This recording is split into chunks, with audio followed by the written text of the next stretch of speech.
ఇప్పుడే మరి మా వాళ్ళు చెప్తారు ఏమని, క్యాంప్ ఆఫీస్లో హరీష్ రావు ఉన్నాడని.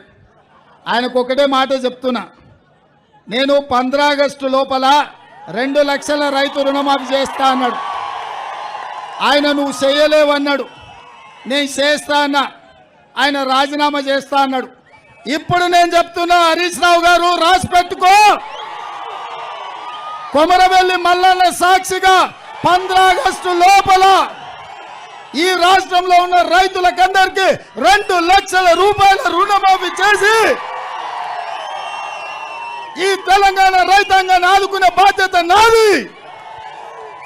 ఈ సిద్దిపేటకు పట్టిన శని, ఈ శనీశ్వరరావును పాతాళానికి తొక్కే బాధ్యత నాది. 15 ఆగస్టు నాడు ఈ దేశానికి స్వాతంత్రం వచ్చింది. 15 ఆగస్టు నాడు ఈ శనీశ్వరరావు నుంచి ఈ సిద్దిపేటకు కూడా స్వతంత్రం రాబోతుంది. 15 ఆగస్టు నాడు తెలంగాణ రైతాంగానికి రుణాల నుంచి విముక్తి కలిగి బ్యాంకుల నుంచి స్వతంత్రం రాబోతుంది. అవునా? కాసుకో హరీష్ రావు, కాసుకో. 15 ఆగస్టు వరకు నీ ఆటలు, నీ పప్పులు సిద్దిపేట గడ్డ మీద. మళ్ళా వస్తా, సిద్దిపేటకు కొత్త ఎమ్మెల్యేను గెలిపిస్తా, నువ్వు రాసుకో. 15 ఆగస్టు అర్థమైతలేదా చెల్లి? అందువల్ల దయచేసి మీరందరూ కూడా ఇట్లాంటి మోసకారులకు, ఇట్లా అబద్దాలు ఆడిన వాళ్ళకు, బాండ్ పేపర్లను రాసిచ్చి మోసం చేసిన వాళ్ళకి శిక్ష వేయాల్సిన అవసరం ఉంది.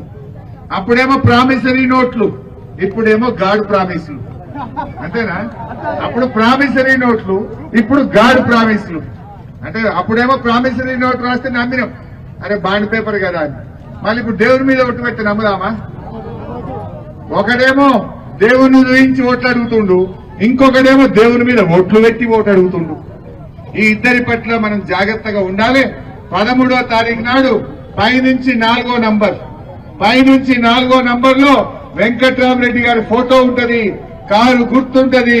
దయచేసి మీరందరూ కూడా ఎంత ఎండ ఉన్నా, మనకు ఈ 6 గ్యారెంటీలు అమలు కావాలన్నా, తెలంగాణ గొంతుక పార్లమెంట్ లో వినబడాలన్నా మన వెంకట్రామరెడ్డి గారిని ఢిల్లీకి పంపించాల్సిన అవసరం ఉంది.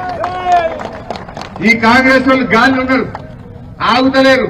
రైతు బంధు రాలేదని అడిగితే మంత్రి చెప్తూ కొట్టాలంటుండ్రు.